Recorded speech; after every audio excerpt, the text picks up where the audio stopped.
Methods of receiving export payments. Our young entrepreneur Niku has got an export order. The prices and INCO terms have been negotiated. Niku has some doubts bothering her about the various methods of receiving payment. Does she receive payment before shipment or after? Can she be sure of payment after shipments? To answer her questions, we first explain what the various methods of payment in trade are. 1. Cash in advance.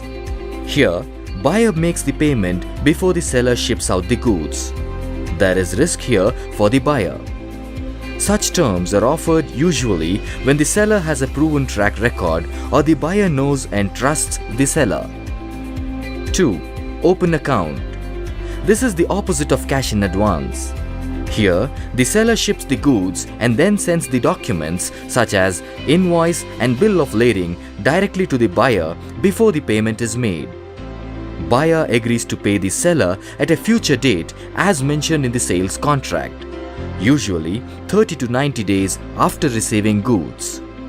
However, foreign buyers may press for open account terms since the extension of credit by the seller to the buyer is common.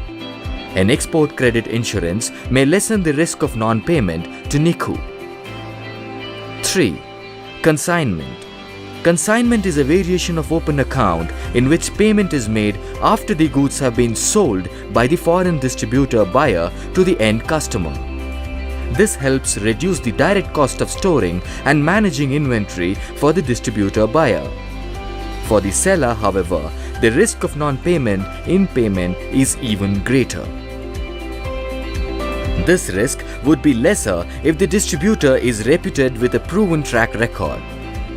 Niku may lessen the risk of non-payment using export credit insurance that covers for the goods in transit as well as when in possession of the foreign distributor buyer. 4. Documentary collections. Here, the seller entrusts the payment collection to his bank.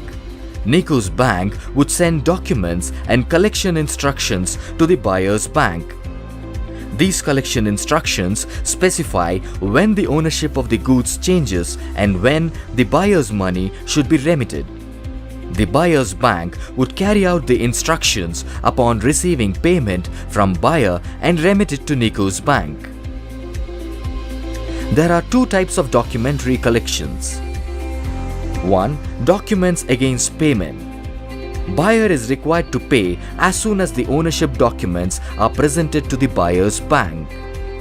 2. Documents against acceptance. Buyer is required to accept a time draft as soon as the ownership documents are presented to the buyer's bank. Payment should be made at the maturity of the accepted time draft. The time draft is usually for 30 to 90 days. Banks charge a fee for such transactions. Documentary collection doesn't offer a verification process and there is limited recourse in case of a payment default. On the other hand, they are usually cheaper than instruments like letters of credit. Letters of credit.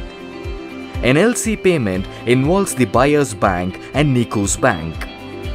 Under LC, a commitment is given by the buyer's bank that payment will be made to Niku provided that the terms and conditions stated in the LC have been met. Niku then ships the goods and submits the documents such as invoice, bill of lading, etc. to her bank as proof of shipment. Once documents are submitted, payment is released.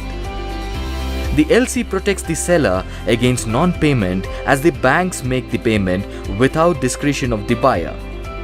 An LC also protects the buyer since no payment obligation arises until the goods have been shipped by seller as promised. So, it balances the risks for both sides and is more secure, though not risk-free.